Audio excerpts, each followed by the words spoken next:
اومدی و شرط و چشمام چراغونی شد، سردی این دل خسته یهو بارونی شد. قبل تو هر کی اومد فقط رد شد و رفت، تو رسیدی و دنیام یه نفس آرومی شد. وقتی میخندی زمان وای میسته همونجا، حتی شلوغی دنیا ساکت میشه دور ما. دستاتو میگیرم انگار همه چی هله،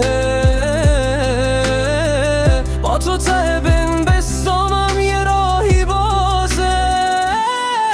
تو نباشی این خیابونم غریب است برام، آسمون بدون چشمات فقط ابریه برام. من از اون روز که دیدم عوض شدم کامل، قبل تو زندگی میرفت بعد تو شد خامل. نه دنبال قسم نه حرفای رویایی، تو خود آرامشی وسط این تنهایی. همه میگن عشق بده درد داره خطره، اگه عشق تو باشی من میخوامش تا آخره.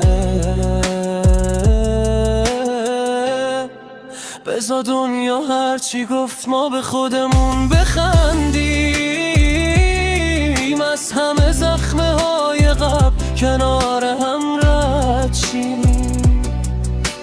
من چیزی جز خودت از این دنیا نمیخوام تو باشی، حتی تو بارونم با لبخند میام.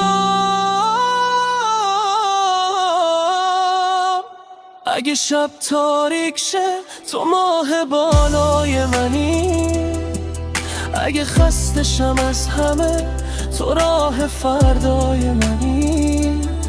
من کم حرفم ولی اینو خوب بدون از حالم، هرچی دارم پای توه چون دیوونه وار میخوامه.